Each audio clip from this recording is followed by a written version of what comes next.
तो hello student, आज की इस वीडियो में हम सर्कुलर मोशन से रिलेटेड इंपॉर्टेंट टॉपिक टर्म्स के ऊपर बात करेंगे। इसके प्रीवियस वीडियो में हम सर्कुलर मोशन के ऊपर बेसिकली बात करते आ रहे हैं। तो सर्कुलर मोशन का ये हमारा लेक्चर नंबर 3 है। इसके प्रीवियस वीडियो में आप जाकर लेक्चर नंबर 1 और लेक्चर नंबर 2 को देख सकते हैं। तो आज हम पढ़ेंगे टाइम पीरियड, आवर्तकाल। सर्कुलर मोशन में हम क्या पढ़ेंगे? Time period, आवर्तकाल।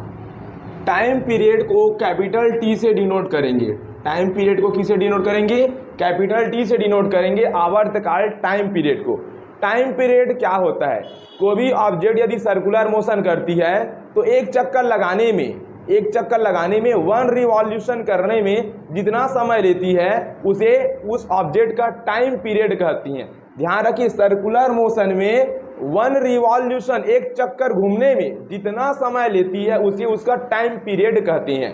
जैसे कि हम जानते हैं हमारे जो घड़ी होता है, सेकंड वाली जो सुई होती है वो ना एक रिवॉल्यूशन कितने समय में करती है?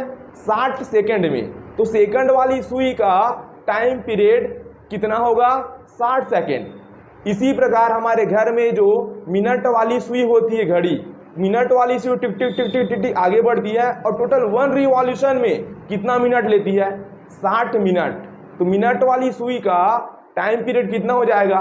60 मिनट, यानी कि 1 आवर। तो टाइम पीरियड बेसिकली कुछ नहीं है, कोई भी ऑब्जेक्ट सर्कुलर पाथ में अगर मोशन कर रही है तो एक रिवॉल्यूशन में, एक चक्कर घूमने में जितना भी समय ले लेगा उसे उसका क्या बोलेंगे? टाइम पीरियड कहेंगे। याद रखना, 1 रिवॉल्यूशन में जो टाइम लगेगा उसे क्या कहेंगे? Time period. सेकंड वाली सुई का टाइम पीरियड कितना है? 60 सेकेंड। मिनट वाली सुई का टाइम पीरियड कितना है? 60 मिनट, यानी कि 1 आवर। कैपिटल टी से डिनोट करेंगे। टाइम पीरियड का यूनिट, टाइम पीरियड का ऐसा यूनिट क्या होगा? सेकंड। क्या होगा? टाइम पीरियड यानी कि क्या है? टाइम ही तो है ना। 1 रिवॉल्यूशन में जितना भी समय लेगा वो टाइम पीरियड है। तो यूनिट क्या होगा टाइम पीरियड का? सेकंड होगा। डायमेंशनल फॉर्मूला क्या होगा इसका? m0 L0 t। ये इसका डायमेंशनल फॉर्मूला होगा टाइम पीरियड का। देखो, ये सारा टर्म ना सर्कुलर मोशन के लिए जरूरी है। अब फ्रीक्वेंसी देखेंगे। फ्रीक्वेंसी यानी कि आवृत्ति। फ्रीक्वेंसी को हम स्मॉल f से या स्मॉल n से, या इसको पढ़ते हैं न्यू। फ्रीक्वेंसी को हम कभी स्मॉल f से रिप्रेजेंट कर सकते हैं, कभी n से और कभी न्यू से। ये तीनों टर्म से हम फ्रीक्वेंसी यानी कि आवृत्ति को रिप्रेजेंट करेंगे। फ्रीक्वेंसी बेसिकली क्या होता है समझिए। सर्कुलर पाथ में यदि कोई ऑब्जेक्ट एक सेकेंड में जितना रिवॉल्यूशन कंप्लीट करती है उसे फ्रीक्वेंसी कहती हैं। यानी कि एक सेकेंड में ये ऑब्जेक्ट, मान लो यहाँ राम भाई साहब खड़ा है, राम खड़ा है यहाँ पर सर्कुलर पाथ में, घड़ी का टाइम एक सेकेंड में जितना बार चक्कर लगा लेगा, एक सेकेंड में जितना बार घूम लेगा, वही इसका क्या होगा? फ्रीक्वेंसी। मान लेते हैं राम जो है एक सेकेंड में 10 बार घूम गया, एक सेकेंड में एकदम 10 बार भग भग भग घूम गया, तो इसकी फ्रीक्वेंसी कितनी हो जाएगी? 10। एक सेकंड में 50 बार घूम जाएगा, फ्रीक्वेंसी कितनी हो जाएगी? 50। फ्रीक्वेंसी कुछ नहीं है, एक सेकंड में जितने बार घूम जाएगा, जितने बार घूमेगा एक सेकंड में, वही उसकी क्या होगी? फ्रीक्वेंसी होगी। ठीक है। फ्रीक्वेंसी का ऐसा यूनिट क्या होता है समझना। फ्रीक्वेंसी का ऐसा यूनिट होता है हर्ट्ज। क्या होता है? हर्ट्ज। इसका सिंबॉलिक रिप्रेजेंटेशन Hz। हर्ट्ज जो है ना एक साइंटिस्ट का नाम है। फ्रीक्वेंसी का दूसरा यूनिट भी होता है। फ्रीक्वेंसी का दूसरा यूनिट क्या होता है? Time inverse. क्या होता है? Time inverse. ठीक है। फ्रीक्वेंसी का यूनिट, ऐसा यूनिट हर्ट्ज जो होता है, फ्रीक्वेंसी को टाइम इनवर्स से भी रिप्रेजेंट कर सकते हैं। ठीक है। फ्रीक्वेंसी का डायमेंशनल फॉर्मूला क्या होगा? आवृत्ति का m0 L0 और टाइम इनवर्स है यानी कि t⁻⁻1। वे फ्रीक्वेंसी का क्या है? डायमेंशनल फॉर्मूला है। ठीक है। कोई दिक्कत है क्या? नहीं। अब हम ना टाइम पीरियड और फ्रीक्वेंसी में रिलेशन देखेंगे कि दोनों में किस टाइप का रिलेशन है। तो यहाँ पर रिलेशन हम देखेंगे टाइम पीरियड और फ्रीक्वेंसी में। देखो, अगर 10 10 रिवॉल्यूशन की 10 चक्कर में 1 सेकंड लेती है। 10 चक्कर में कितना सेकंड ले रही है? 1 सेकंड। तो फ्रीक्वेंसी कितना होगा मेरे दोस्त? फ्रीक्वेंसी कितना होगा? तो फ्रीक्वेंसी कितना हो जाएगा? 10 होगा ना। 1 सेकंड में 10 बार घूम गई तो फ्रीक्वेंसी कितना हो जाएगा? 10। अगर 5 रिवॉल्यूशन कंप्लीट कर ली, रिवॉल्यूशन यानी कि 5 बार घूम गया, कितने सेकंड में? 1 सेकंड में। 1 सेकंड में अगर 5 बार घूम गया तो फ्रीक्वेंसी कितना हो जाएगा? 5 हो जाएगा। अगर f बार घूम जाएगा, कितने बार? f रिवॉल्यूशन में अगर 1 सेकंड लेती है, कितना सेकंड? 1 सेकंड। तो फ्रीक्वेंसी कितना हो जाएगा? f इक्वल टू f, है ना। f बार घूम गई, f की वैल्यू हमें नहीं मालूम, 100 बार हो 50 बार हो नहीं पता। f बार घूम गई, f बार घूम गया तो फ्रीक्वेंसी कितना हो जाएगा? f हो जाएगा। f रिवॉल्यूशन में 1 सेकंड ली, f बार घूमने में कितना सेकंड लिया? 1 सेकंड। तो फ्रीक्वेंसी कितना हो गया? f हो गया। हो गया। चलो, तो 1 रिवॉल्यूशन में, यहीं से देखना, 1 चक्कर में कितना सेकंड लेगा? और f चक्कर में 1 सेकंड लेता है। f चक्कर में कितना सेकंड लेता है? 1 सेकंड। तो 1 चक्कर में कितना सेकंड लेगा? 1/f second. बोलो यस और नो, लेगा कि नहीं लेगा? लेगा ना, समझ रहे हो। f बार घूमने में 1 सेकंड ले रहा है तो फ्रीक्वेंसी f है ना। तो 1 बार घूमने में कितना सेकंड लेगा? 1/f लेगा। लेगा कि नहीं लेगा? और 1 रिवॉल्यूशन को हम क्या बोलते हैं? 1 रिवॉल्यूशन में जितना समय लगता है वो टाइम पीरियड होता है। क्या होता है? Time period. पढ़े थे। तो 1 रिवॉल्यूशन 1 बार घूमने में जितना भी समय ले लिया वो टाइम पीरियड होता है ना। तो 1 रिवॉल्यूशन में जितना भी समय लिया ये क्या हो गया? Time period, capital T। तो time period is equal to 1 frequency. Yes sir. तो टाइम पीरियड यानी आवर्तकाल और आवृत्ति में ये रिलेशन होता है। समझ पाए इस बात को? इसी शब्दों में लिख रहा हूं, time period is equal to 1 frequency. ठीक है। फ्रीक्वेंसी के तुम न्यू से भी एन से भी रिप्रेजेंट कर सकते, कोई दिक्कत वाली बात नहीं है। तो यहां से बेसिकली ये भी रिजल्ट निकल सकता है कि फ्रीक्वेंसी इज इक्वल टू क्या हो जाएगा? 1 टाइम पीरियड होगा। और यहाँ से हम ऐसा भी बोल सकते हैं कि टाइम पीरियड और फ्रीक्वेंसी का जो मल्टीप्लाई होता है हमेशा कितना मिलता है? 1। यानी कि आवर्तकाल और आवृत्ति का यदि गुना कर देंगे कितना मिलेगा? वैल्यू 1 मिलेगा। समझ पाए इस बात को? बहुत इंपॉर्टेंट चीज़ है ये। ठीक है।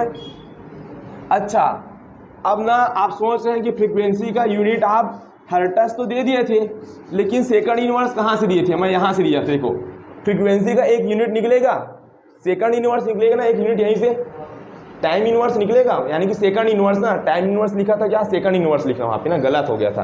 फ्रीक्वेंसी का एक और यूनिट क्या निकल जाएगा? Second inverse. अब फ्रीक्वेंसी का डायमेंशनल फार्मूला में t⁻⁻1 आया था, तो इसी रिलेशन से आया था वो। ठीक है। तो फ्रीक्वेंसी को जनरली हर्ट्ज से या सेकंड इनवर्स से मेजर किया जाएगा। चलो, ये तो कर लिया हम टाइम पीरियड और फ्रीक्वेंसी के बारे में। टाइम पीरियड और फ्रीक्वेंसी हम कहाँ पर निकाले हैं? सर्कुलर मोशन में निकाले हैं। ठीक है, सर्कुलर मोशन में। ठीक है ना। नॉर्मल मोशन में भी निकलेगा, बाद में बात करेंगे, अभी उसका चैप्टर नहीं आया। तो ठीक है, अब हम फिर रिलेशन पढ़ेंगे। देखो, अब मैं टाइम पीरियड में रिलेशन समझेंगे अपन, एक फ्रीक्वेंसी में रिलेशन समझेंगे, और हम एंगुलर वेलोसिटी में और एंगुलर डिस्प्लेसमेंट में, इनमें रिलेशन हम समझेंगे। किसमें? टाइम पीरियड, आवर्तकाल, आवृत्ति, कोणीय वेग और कोणीय विस्थापन। Time period, frequency, angular velocity, angular displacement में क्या रिलेशन है, इन रिलेशन के ऊपर हम बारीकी से बात करेंगे यहाँ पर। तो देखिए, देखो 1 सेकेंड में अगर एक बार घूम गया, कितने बार? 1 सेकेंड में एक बार घुमा, 1 सेकेंड में 1 रिवॉल्यूशन किया, तो फ्रीक्वेंसी कितना हो जाएगा? 1 होगा। कितना होगा? 1। 1 सेकंड में कितना बार घुमा? एक चक्कर घुमा, ऐसे लिखते हैं सबसे अच्छा, एक चक्कर। कितना चक्कर? 1 सेकेंड में 1 चक्कर घूम गया, फ्रीक्वेंसी कितना हो गया? 1। तो एंगुलर डिस्प्लेसमेंट कितना हो जाएगा भाई? 2 पाई इंटू 1 चक्कर। बोलो या सनो? यस। है ना, 1 सेकेंड में एक बार पूरा घूम गया सर्कुलर पाथ में, तो कितना एंगुलर डिस्प्लेसमेंट होगा? 2 पाई होगा ना एंगुलर डिस्प्लेसमेंट, 360 डिग्री घूमेगा ना, या सर नो? सोचो ना, देखो बॉडी यहां पर था, 1 सेकेंड में 1 चक्कर घूम गया, 1 चक्कर यानी कि 1 चक्कर गोल गोल गोल गोल घूम गया, 1 चक्कर। तो कितना एंगल बना यहाँ पर? 2 पाई रेडियन एंगल बना, 360 डिग्री। तो जितना यहाँ पर रेडियन में एंगल बनता है ना, उसे हम क्या बोलते हैं? एंगुलर डिस्प्लेसमेंट बोलते हैं, बोलते हैं ना। 2 सेकेंड में, सॉरी 1 सेकेंड में, कितना सेकेंड में? अगर भाई वो पार्टिकल जो है 1 सेकेंड में 2 चक्कर घूम गया, कितना चक्कर? 1 सेकेंड में 1 सेकेंड में 2 चक्कर घूम गया, तो फ्रीक्वेंसी कितना हो गया? 2 हो गया। तो कितना एंगुलर डिस्प्लेसमेंट? 2 चक्कर घूम गया 1 सेकेंड में, तो एंगुलर डिस्प्लेसमेंट कितना होगा? 2 पाई इंटू 2 चक्कर, यानी कि कितना पाई? 4 पाई होगा। 4 पाई। इसी प्रकार 1 सेकेंड में, कितने सेकेंड में? 1 सेकेंड में यदि f चक्कर घूम गया, कितना चक्कर? कितना चक्कर? f चक्कर। 1 सेकेंड में f चक्कर घूम गया, f चक्कर यानी कि 1 सेकेंड में f बार घूम गया। f केवल 10, 20, 50, 60 कुछ भी हो सकती है। तो 1 सेकेंड में f बार घुमा, तो फ्रीक्वेंसी कितना होगा? f ही होगा ना, f होगा ना। तो कितना एंगुलर डिस्प्लेसमेंट होगा भाई? 2 पाई इंटू f चक्कर, यस और नो। और 1 सेकंड में 10 बार घुमा, तो f के जगह क्या रखूंगा? 10। तो एंगुलर डिस्प्लेसमेंट 20 रेडियन हो जाएगा, होगा कि नहीं होगा? तो यहाँ पर हम एक रिलेशन निकाल दिए, किसके किसके बीच? एंगुलर डिस्प्लेसमेंट थीटा और f फ्रीक्वेंसी के बीच रिलेशन निकाल दिए कि angular displacement 2 pi into f होता है ना। यहीं से हम इसको इस प्रकार से भी लिख सकते हैं, angular displacement theta is equal 2 pi into frequency बराबर क्या होता है? 1 अपॉन टाइम पीरियड। तो फ्रीक्वेंसी के जगह क्या लिख सकते हैं? देखो ऐसे, है ना, अभी अब रिलेशन निकाले थे ना फ्रीक्वेंसी और टाइम में। फ्रीक्वेंसी क्या होता है? 1 अपॉन टाइम पीरियड। तो फ्रीक्वेंसी के प्लेस में हम 1 अपॉन टाइम पीरियड रख दिए। तो सारा फॉर्मूला इंपॉर्टेंट है, जहाँ जहाँ पर जैसा जैसा सवाल आएगा वैसा वैसा हम बात करेंगे। तो ये बस याद रखना एक चीज़, एंगुलर डिस्प्लेसमेंट होता है 2 पाई इंटू एफ, ठीक है। देखो, और यहाँ पर एक बात ध्यान देने वाली बात है, ये जो भी है ये क्या है? ये कितने सेकंड में है? ये कितने सेकंड में? ये जो भी एंगुलर डिस्प्लेसमेंट हुआ वो 1 सेकंड में है। 1 सेकंड में है एंगुलर डिस्प्लेसमेंट, 1 सेकंड में इतना रेडियन से घुमा है। एफ पे जगह अगर 10 रख दूंगा तो एंगुलर डिस्प्लेसमेंट कितना है? 20 पाई रेडियन। कितने सेकंड में 20 पाई रेडियन? 1 सेकंड में 20 पाई रेडियन, यानी कि 1 सेकंड में कितना बार घूम गया? 10 बार। 10 बार ना, तभी तो एंगल 20 पाई रेडियन बनेगा ना, समझ गया। अब ध्यान दो, हम जानते हैं एंगुलर वेलोसिटी यानी कि कोणीय वेग बराबर क्या होता है? कोणीय विस्थापन में चेंज होता है टाइम के रिस्पेक्ट में। Angular velocity is equal to होता है चेंज इन एंगुलर डिस्प्लेसमेंट। जब एंगुलर डिस्प्लेसमेंट में चेंज होगा टाइम के रिस्पेक्ट में तो उसे हम एंगुलर वेलोसिटी बोलते हैं ना। और थीटा हम जानते हैं एंगुलर डिस्प्लेसमेंट कितना निकल के आया? 2 पाई एफ निकल के आया। और टाइम कितना सेकेंड है? ये 1 सेकेंड पर है ना। ये एंगुलर डिस्प्लेसमेंट कितने सेकेंड पर है? 1 सेकेंड पर। तो टाइम की वैल्यू क्या हो जाएगी? 1 हो जाएगी ना। यहाँ पर ओमेगा बराबर क्या निकल गया? 2 पाई एफ। 1 सेकेंड में 2 पाई एफ रेडियन से घुमा तो एंगुलर वेलोसिटी कितना हो जाएगा? सेम हो जाएगा 2 पाई एफ। 1 सेकेंड में ना सारा चीज कितने सेकेंड पर? 1 सेकेंड पर है, ठीक है। यहाँ पर एक सवाल है फ्रीक्वेंसी से रिलेटेड, एंगुलर वेलोसिटी से related, what will be the angular velocity. यहाँ पर पूछा गया बेसिकली कि एंगुलर वेलोसिटी क्या होगी, फाइंड कीजिए। और एक आइडिया दिया गया है स्पीड ड्राइविंग व्हील, यानी कि कोई एक व्हील है जो गोल गोल गोल गोल सर्कुलर पाथ में घूम रही है, 420 रिवॉल्यूशन कर रही, यानी कि 420 बार घूम गई, 420 रिवॉल्यूशन कंप्लीट कर लिया। कितने सेकेंड में, कितना मिनट में? 1 मिनट में। यानी कि 1 मिनट में 420 चक्कर लगा लिया। 1 मिनट में कितने चक्कर? 420 रिवॉल्यूशन लगाता है कोई भी एक व्हील है जो क्या कर रहा है? सर्कुलर पाथ में मोशन कर रहा है। तो 1 मिनट में 420 चक्कर लगाता है। और फ्रीक्वेंसी हम कहाँ पढ़े हैं? फ्रीक्वेंसी 1 सेकेंड पर निकाला जाएगा। कितने सेकेंड पर? 1 सेकेंड पर। तो 1 मिनट में 420 चक्कर, यानी कि 1 मिनट में कितने सेकेंड? 60 सेकेंड। तो 60 सेकेंड में 420 चक्कर है ना, तो 1 सेकेंड में कितना चक्कर होगा? 1 सेकेंड में हो जाएगा 420/60 चक्कर,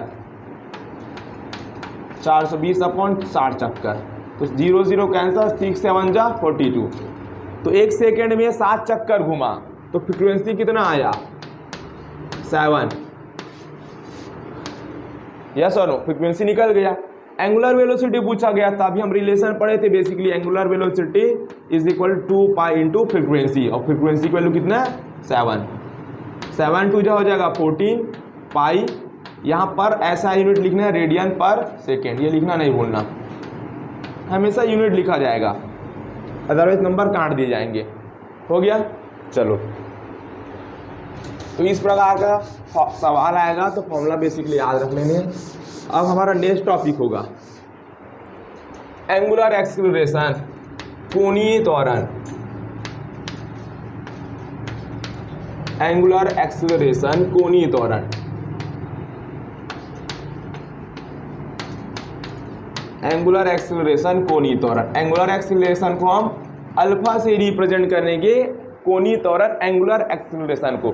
देखो, एंगुलर डिस्प्लेसमेंट में चेंज करते हैं तो एंगुलर वेलोसिटी आती है, एंगुलर वेलोसिटी में चेंज करते हैं तो एंगुलर एक्सीलरेशन आती है ना। और जब लीनियर डिस्प्लेसमेंट में चेंज करते हैं तो लीनियर वाली वेलोसिटी आती है, लीनियर वेलोसिटी में चेंज करते हैं तो लीनियर वाली एक्सीलरेशन आती है। ये बात हम बारीकी से जानते हैं। तो एंगुलर एक्सीलरेशन क्या होगा? जब एंगुलर वेलोसिटी में टाइम के रिस्पेक्ट में चेंज होगा तब कौन सा एक्सीलरेशन आएगा? एंगुलर वाली acceleration. Angular acceleration is equal to क्या होगा? Change in angular velocity with respect to time.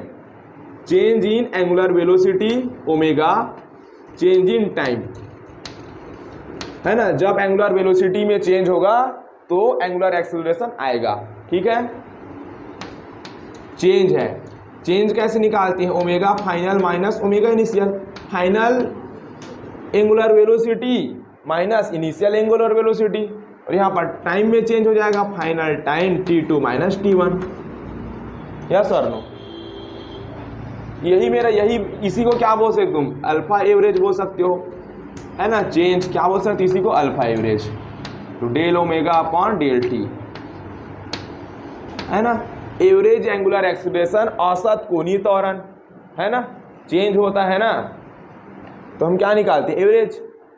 साथ ही साथ इंस्टेंटेनियस निकाल लेंगे, यानी कि पर्टिकुलर एक टाइम पर अल्फा इंस्टेंटेनियस। तो अल्फा इंस्टेंटेनियस क्या हो जाएगा? D omega upon D T, है ना। ये कब निकालेंगे? जब एंगुलर एक्सीलरेशन जो होगा ये चेंज होता रहेगा बार बार, तो बार बार एंगुलर एक्सीलरेशन चेंज हो जाएगा, तो एक एंगुलर एक्सीलरेशन बताना पड़ेगा, तो एवरेज निकालना पड़ेगा। इंस्टेंट यानी कि पर्टिकुलर एक टाइम पर है। कोई पूछेगा छोटे से टाइम पीरियड पर तुम्हारा एंगुलर एक्सीलरेशन क्या है, तो वहाँ पर तुरंत वाली बताऊंगा, अल्फा इंस्टेंट। और जब भी इंस्टेंटेनियस की बात करते हैं वहाँ पर डेरिवेटिव का कॉन्सेप्ट आता है। डेरिवेटिव हमें इंस्टेंटेनियस वाली एक्सीलरेशन देगा, इंस्टेंटेनियस वाली वेलोसिटी देगा, यानी कि तुरंत एक टाइम पर देगा। ठीक है, इंस्टेंटेनियस और एवरेज तभी निकालते हैं जब हमारा मोशन क्या होता है?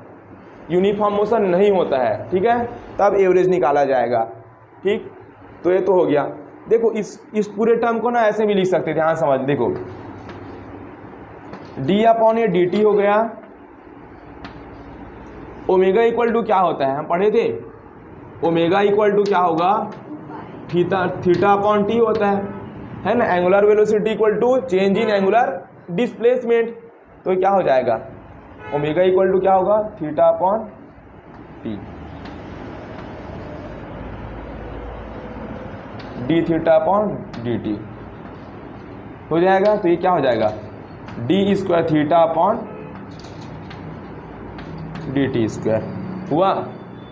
तो एंगुलर एक्सेलरेशन इक्वल टू क्या हुआ, D square theta upon D T square. D square theta upon D T square का मतलब है कि यहाँ पर एंगुलर डिस्प्लेसमेंट का कितने बार डेरिवेटिव हुआ है, 2 बार। जब एंगुलर डिस्प्लेसमेंट का 1 बार डेरिवेटिव होता है तो हमें क्या मिलता है, एंगुलर वेलोसिटी।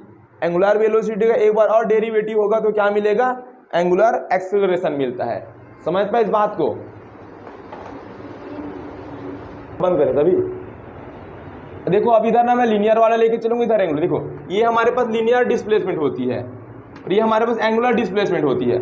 जब लीनियर डिस्प्लेसमेंट में ना चेंज होता है, लीनियर डिस्प्लेसमेंट में क्या होगा, टाइम के रिस्पेक्ट में चेंज होगा तो लीनियर वाली वेलोसिटी मिलती है। इसी प्रकार जब एंगुलर डिस्प्लेसमेंट में चेंज होता है टाइम के रिस्पेक्ट में तो एंगुलर वाली वेलोसिटी मिलती है। यस और नो। इसी प्रकार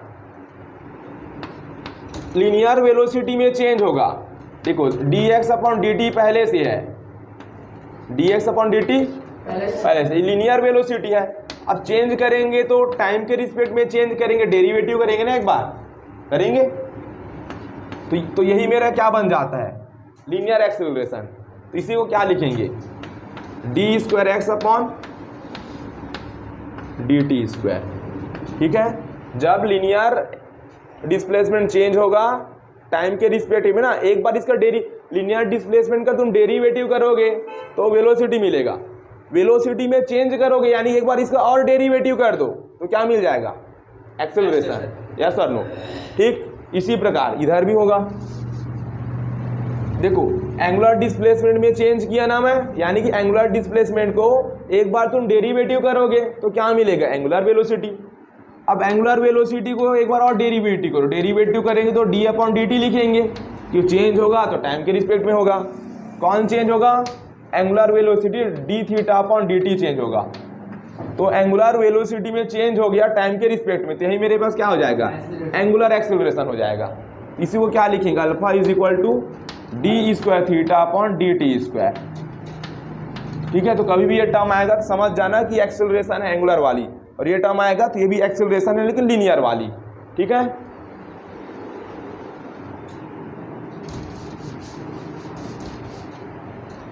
हो गए।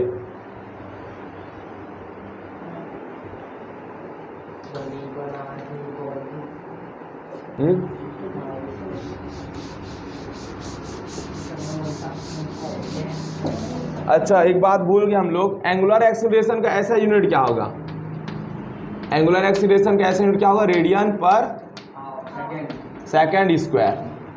क्योंकि एंगुलर एक्सेलरेशन में क्या आया था, डी स्क्वायर थीटा अपॉन, ऐसे आता ना angular acceleration alpha equal to D omega upon D T. या सुनो, ओमेगा का ऐसा यूनिट क्या होता है, radian second, radian per second, और एक सेकंड और आ गया तो रेडियन पर सेकंड स्क्वायर। क्योंकि एक्सेलरेशन में हम पढ़े थे ना, लीनियर एक्सेलरेशन का क्या होता है, मीटर पर सेकंड स्क्वायर, इसका क्या होगा, रेडियन पर सेकंड स्क्वायर होगा ना, होगा कि नहीं, क्योंकि इसी का क्या हो गया एंगुलर वेलोसिटी का, रेडियन पर सेकेंड, और नीचे में एक बार और सेकेंड आ गया तो रेडियन पर सेकेंड का स्क्वायर। ठीक है, डायमेंशनल फॉर्मूला क्या होगा, m0 L0 t की पावर -2, क्यों नीचे में ना टाइम ऊपर चले जाएगा, है ना, देख लो अगर दिक्कत हो रहा है तो। इसका ऐसा यूनिट क्या होगा, एंगुलर वेलोसिटी का रेडियन पर सेकेंड होगा, हुआ। और इस टाइम का क्या है बाजू में, एक बार और सेकेंड होगा, इसका होगा कि नहीं होगा, तो क्या आ जाएगा, रेडियन पर सेकंड का स्क्वायर। यहां पर अब हम रिलेशन लिखें, लिखो यहां पर heading, relation between v slash omega, sorry between ना, ये ओमेगा ओमेगा नहीं है ना, भूलना मत, भूल मत, नोट करना, relation between angular acceleration, relation between angular acceleration and linear acceleration.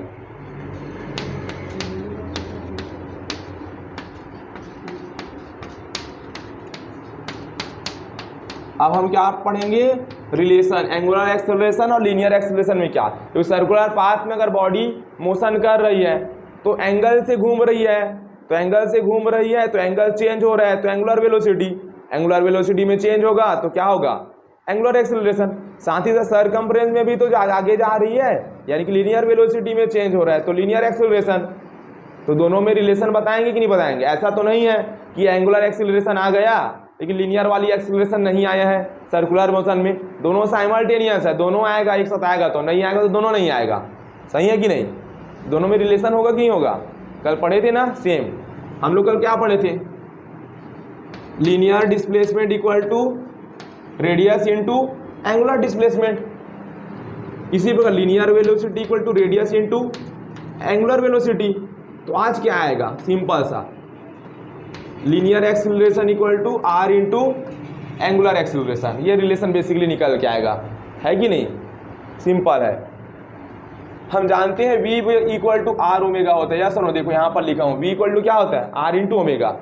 Linear velocity और एंगुलर वेलोसिटी में ये रिलेशन था, आर रेडियस है, अब रेडियस हमारे पास कांस्टेंट टर्म होती है, टाइम के रिस्पेक्ट में डेरिवेटिव कर दो, टाइम के रिस्पेक्ट में क्या कर दो, डेरिवेटिव। तो टाइम के रिस्पेक्ट में डेरिवेटिव करूंगा तो ये हो जाएगा dv upon dt, R constant है, आर बाहर आ जाएगा तो ये हो जाएगा d ओमेगा अपॉन dt, होगा ना। वेलोसिटी में चेंज हो गया तो ये क्या बन गया, मेरे पास एक्सेलरेशन हो गया, आर कांस्टेंट है क्योंकि सर्कल का रेडियस कांस्टेंट है। एंगुलर वेलोसिटी में चेंज हो गया तो एंगुलर वेलोसिटी में चेंज हो गया तो हो जाएगा एंगुलर एक्सेलरेशन। तो देखो ये रिलेशन आ गया कितना आसानी से, a equal to R into alpha, linear acceleration is equal to radius into angular वाली एक्सेलरेशन। समझ पाए, ये है हमारे पास रिलेशन। टाइम के रिस्पेक्ट में डेरिवेटिव कर दो, अब टाइम के रिस्पेक्ट में डेरिवेटिव कर दिया तो dv अपॉन dt हो गया, रेडियस कांस्टेंट था तो कांस्टेंट का तो डेरिवेटिव नहीं होगा ना, होगा क्या, कांस्टेंट टर्म बाहर आ जाएगा। कांस्टेंट टर्म में क्या चेंज होगा, कांस्टेंट में चेंज नहीं होगा क्या, नहीं होगा। तो ओमेगा में चेंज करेंगे टाइम के रिस्पेक्ट में। अब लीनियर वेलोसिटी में चेंज हो गया तो लीनियर एक्सेलरेशन, रेडियस कांस्टेंट है वैसी का वैसी। एंगुलर डिस्प्लेसमेंट में चेंज हुआ कोणीय विस्थापन में, तो एंगुलर डिस्प्लेसमेंट में चेंज होता है तो क्या मिलता है, एंगुलर वेलोसिटी में एंगुलर एक्सेलरेशन मिलता है। पढ़े थे ना अभी, कोई नया बात नहीं है, ठीक ना। वेलोसिटी में तुम चेंज कर रहे हो तो एक्सेलरेशन मिलेगा ही मिलेगा, सिंपल सा है। इस वेलोसिटी में चेंज हुआ लीनियर वाला लीनियर एक्सेलरेशन मिला, एंगुलर वेलोसिटी में चेंज हुआ टाइम के रिस्पेक्ट में एंगुलर एक्सेलरेशन मिला। वेलोसिटी में चेंज हुआ तो हमेशा एक्सेलरेशन नहीं मिलेगा, डिस्प्लेसमेंट में चेंज होगा तो वेलोसिटी मिलेगा, सिंपल। तो ये हो गया इनमें रिलेशन। यहाँ पर जो मैं ए लिखा हूँ ये ना ए टी है, क्या ये ए टी, यानी कि टेंजेंशियल एक्सेलरेशन बोलेंगे, स्पर्श वाला। जैसे कि यहाँ पर हमारा वेलोसिटी है कि नहीं, ये वेलोसिटी का डायरेक्शन है कि नहीं, बोलो ऐसा नो, है कि नहीं, ये वेलोसिटी का डायरेक्शन है। तो ये वाला जो ए है ना, ये कौन सा एक्सेलरेशन है, टेंजेंशियल वाला ए टी, इसी डायरेक्शन में होगा ये, ठीक है कि नहीं होगा। तो ए नहीं लिखना, यहाँ पर क्या लिखना, ए टी। ए कौन सा एक्सेलरेशन है, टेंजेंशियल वाला, यस और नो। यहाँ पर अगर पार्टिकल है तो लीनियर वेलोसिटी इधर होगा, जहाँ पर टेंजेंट लाइन होगा उधर ही लीनियर वेलोसिटी, उधर ही टेंजेंशियल वाली एक्सेलरेशन होगा, ठीक है। तो ये बात याद रखना हमेशा।